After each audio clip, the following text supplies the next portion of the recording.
All right. Now, this is quite controversial. Swiss voters have just voted on a proposal to ban face coverings in the country. The measure would outlaw covering one's face in public places with niqabs and burqas worn by Muslim women and ski masks and bandanas used by protesters. Now, there would be exceptions at religious sites and for security or health reasons, including the face masks that people are wearing right now to protect against the coronavirus. But the Swiss government opposes the measure, saying that people covering their faces is a marginal issue that could harm tourism, and activists say that it's just plain Islamophobia.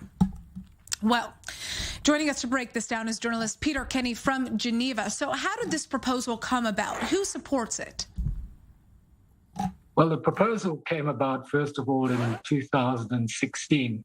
It was proposed by a group from within the Swiss People's Party, which is a right-wing party, but it's also the biggest party in terms of representation in the Swiss parliament, although the parliament and the government or the cabinet voted against, and they encouraged people to vote against it. But in today's referendum, with 51.2% of the vote going for the ban, the government was dealt a defeat, and so was the parliament.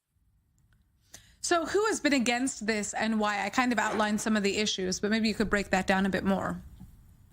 Well, the Swiss People's Party has offered similar proposals in the past. In 2009, they supported a ban on minarets in Switzerland. There are only 3 minarets in Switzerland at the moment, but they won this referendum as well, too.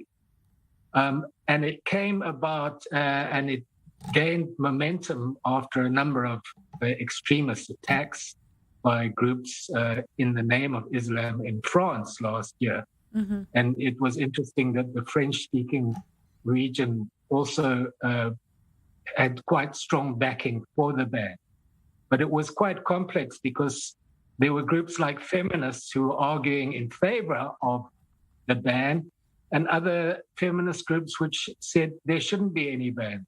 And there were even Muslim groups who supported the ban.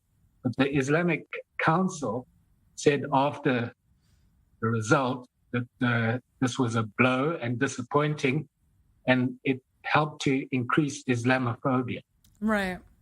Well, Switzerland would not be the first European nation to have had a proposal like this that bans face coverings, right? Who else has had this legislation or proposed this legislation and has it in place, and what has the impact been there? Well, countries like Denmark, Belgium, and France have bans on face coverings, and there are other countries also in Europe that have partial bans on face coverings. And I know that the one in France gained a lot of critical traction when it was passed from countries in the Middle East. Sorry, I didn't hear that last part that you said there. But, I guess my final question for you is, what kind of impact do you think a ban on head coverings would have in Switzerland? I don't think it's going to be damaging for the tourism industry, because before the vote was taken, one of the local universities did a study which showed that only between 30 and 150 Muslim women in Switzerland regularly wear face coverings. And most of those people are Muslims who are converts to Islam, right, and not Muslims from traditional countries. So it's going to also make it difficult for hotel industry. I mean, particularly in a place like Geneva, where in the summer a lot of people come over from Gulf states, right, and those people often wear face coverings.